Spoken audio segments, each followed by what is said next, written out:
everybody, welcome to Caroline's Closet. I am sharing a new adventure with you. I signed up to sell on Ruby Lane. It's it's a vetted site, so they double check all your listings, and it's kind of a nerve-wracking process. But I got accepted 2 days ago. I have 22 items so far listed in my store, or in my shop, I guess they call it, and I got my first sale. So the first item ever that I have sold on Ruby Lane is this alabaster 14 karat gold plated, can't really see that, but it does say alabaster, 14 karat gold plated, very nice basic vintage necklace. So this is shipping out today, and I will share with you what I know of Ruby Lane so far, and I will make a follow-up video in a couple weeks as I grow my shop and let you know how it is doing for me. Okay, so I'm going to talk a little bit about how Ruby Lane works and fees and all that stuff in case you're not familiar, and then I'll show you a little bit of the site and you can see it for yourself. But Ruby Lane is kind of like an Etsy, except it doesn't allow all those little China sellers on there selling the super cheap junk. You can't sell any like mystery lots or large random thrown together groupings of stuff. It has to be vintage or artisan, handmade, current, with some other criteria, but you can't sell like cheap knockoff junk. So that's one good thing about it. Now, every time I ever heard about Ruby Lane in an article or somebody talking about it, I always heard no listing fees. So I went to check on it a couple months ago. I was like, okay, well, this sounds good. No listing fees, but the minimum your minimum fee is $54 a month to have a store, and that covers up to 50 listings. So that's why I didn't do it a couple months ago. I'm like, $54 a month if I don't even know. They didn't offer any kind of like free trial month, give us 30 days to show you that you can get sales here. None of that, just a flat $54 a month, up to 50 listings. That's your minimum. So I came back to it. I'm like, okay, well, I pay $60 a month on 2 different eBay stores, pay $40 a month for my Amazon listings. Maybe $54 a month really isn't that big of a deal as long as I get the sales out of it. So I looked into signing up, and it's $54 a month, covers your first 50 listings. So you're paying basically $1.10 or whatever a month, and then or $1.10 per listing, even though they say no listing fees. After 50 listings, from 51 to 150, you pay a 30-cent maintenance fee for every listing each month. So by the time you get, so that's another $30 for that extra 100 listings. By the time you get up to 150 listings, you're essentially paying $84 a month maintenance fee, not listing fees. And then from 151 up, I don't know if it goes all the way to 1,000, but 151 on up is 20 cents each. And then after 1,000, every additional listing that you put on the site, 1 penny a piece.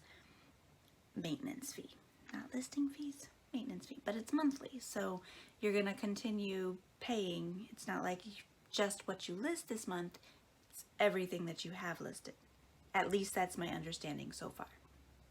Since I started in the middle of a month, like on the 22nd of April, I think is when my shop was accepted, I got a prorated month. So I only paid $18 for the month of April.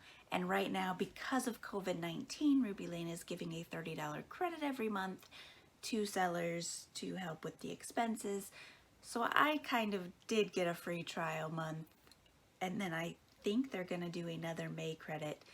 So with what was left over from last month's, I'm almost getting 2 full trial months, kind of, sort of.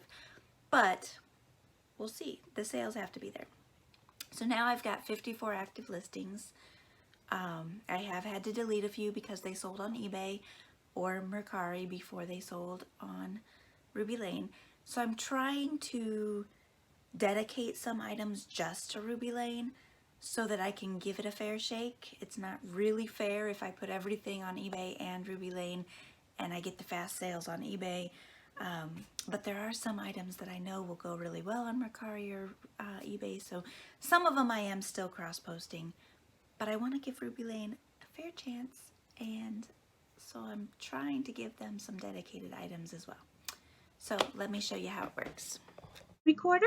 We will see how it works. The one that I had been using has become a pain in my butt lately. So here we go for our maintenance fees. Oh, look, listing fees free. Maintenance fees up to 50 items, $54 a month. That's the minimum. You have to pay that whether you want to sell one item or 50. 51 to 150, 30 cents per item. So by the time you get up to 150 items, you're paying $84 a month. From 151 to 1,000 items, 20 cents per item. If I get 1,000 items listed on Ruby Lane, including whatever sold that month, whatever's in pending status, anything that I have a draft made for, I am paying now $254 a month to list 1,000 items, but then it's just a penny a piece from there on. So they are definitely encouraging people to build a store, because I can go from paying $254 a month to paying $264 a month by adding another 1,000 listings. So that does make a big difference, and once I get up over 1,000, it might be well worth it. We will see. Service fee 6.7% based on the purchase order total, so shipping and the actual price of the item. 6.7% is fairly comparable to like Etsy and better than you're going to see on Mercari, Poshmark, eBay, Amazon, any of the other sites that I sell on. So on that side, once items sell, I might be doing a little bit better. So let's take a look at Ruby Lane, at the site, as it comes up slowly. Here is Ruby Lane.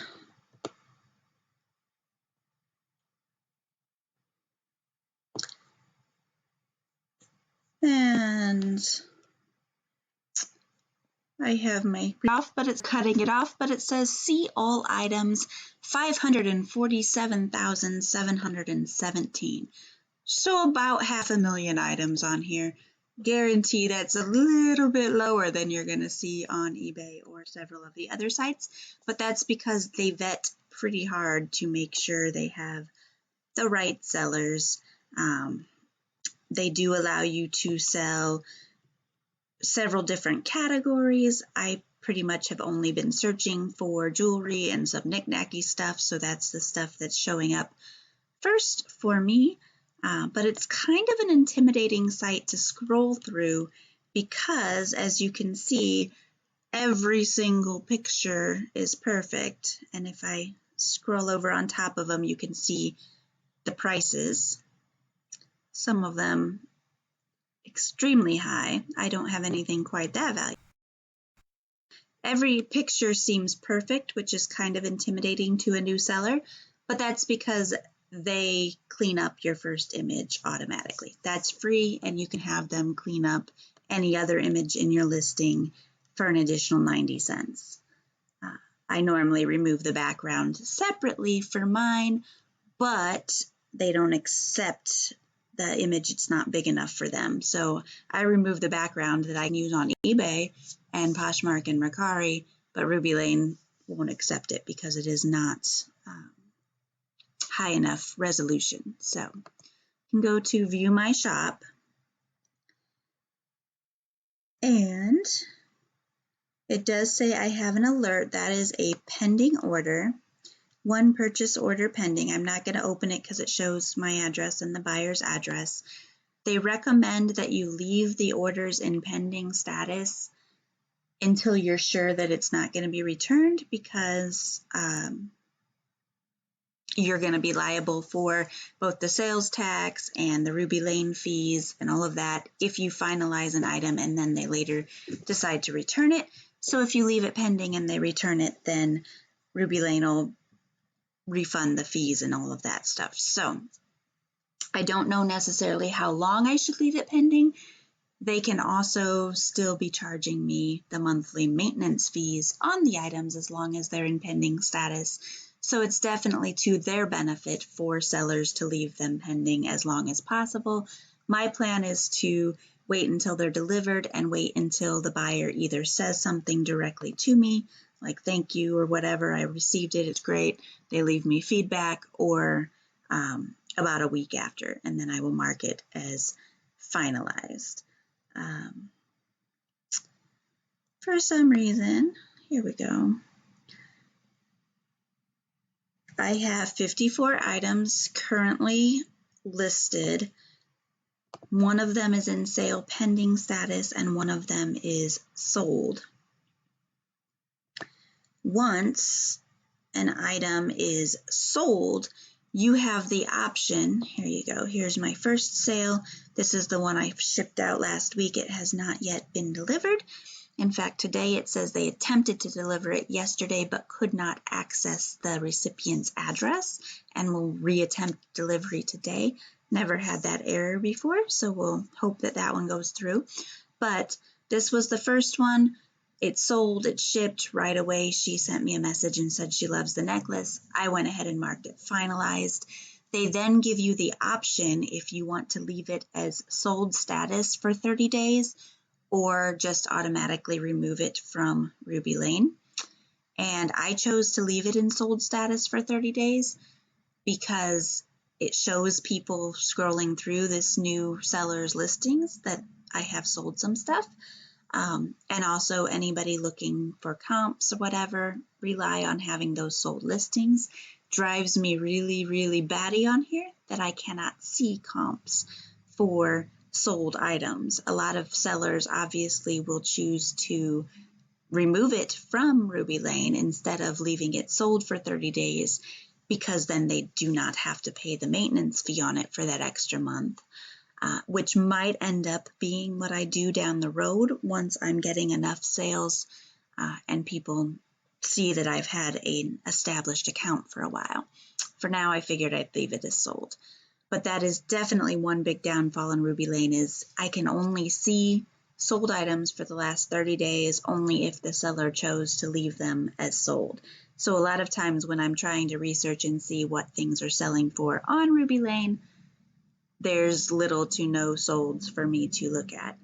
And I have yet to find a way to look back at comps from previous times or once they've been removed. I'm assuming you can't, but I have yet to find it if you can. All right, guys, that's it. I don't know a whole lot about Ruby Lane yet because I've only been on there for, as it's been about 18 days now since I was approved. I did forget to mention that when I submit it, you have to set up 10 items, list 10 items that don't go live on the site. Once you have 10 items in your shop, because that's the minimum that you could have anyway, then you request for your shop to be reviewed. So you get your 10 listings, you request for your shop to be reviewed. They say it could be anywhere from 3 to 5 days. Both times it was within a day that I heard back, within a business day, I guess. So the first time I heard back and I had a list of things that were unacceptable.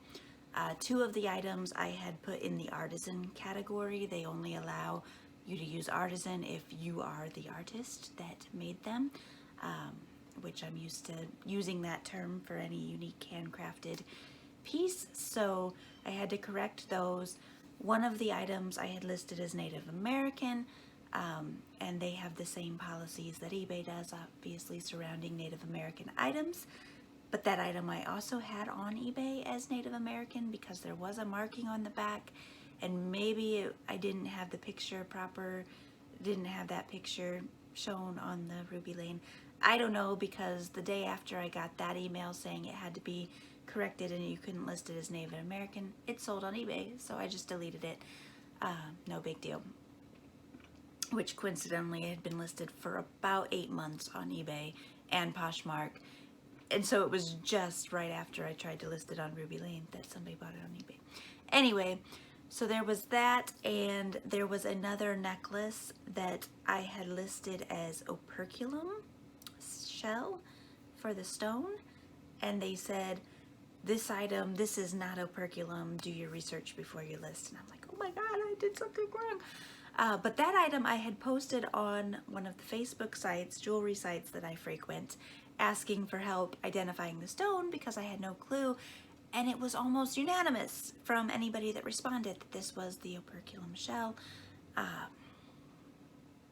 And the Ruby Lane person that responded to my store opening request just basically flat out said, this item is not operculum, so find something else, you know, research your pieces better before you list them.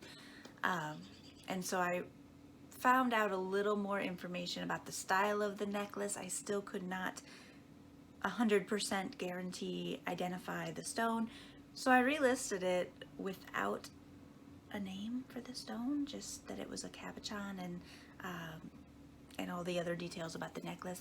Well, the second time around I did pass my request, but it was a very nerve-wracking experience to get approved, and I'm assuming that there's probably somebody checking up on every single listing that I put up for a while to make sure that I'm following the rules and the guidelines. So in that aspect, it is a little nerve-wracking. And yeah, I'm going to probably do a 3-month update for Ruby Lane because 1 month is not going to give a full good picture of how it does. Plus I want to build it up as much as I can, and hopefully that will help generate some more sales. I am definitely going to give it at least 3 months before I give up on it. And then if I do, I will probably go back to Etsy. I used to sell on Etsy. I liked it a lot until there was a dispute that they settled in the other person's favor that cost me $400 and that I still feel is very unfair. So I kind of left Etsy in a rush, and it was childish, and well, fine, I'm not doing business with you anymore. That was over a year ago. Maybe I'll give them another chance, but only if Ruby Lane doesn't seem to work out well for me. So that's all for now. Thanks for watching. Hope you enjoyed this video. If you are a seller on Ruby Lane and have been established for a little while, please comment and let me know how it works for you, how you feel about the fee structure. If you've been thinking about Ruby Lane, let me know why you're hesitant. But be sure to come back and watch in a few months and see if it's actually as lucrative as I am hoping it will be. Anyway, that's all, folks. Thumbs up if you haven't already. Subscribe. Be sure to come back for more, and I greatly appreciate you watching. Bye, everybody.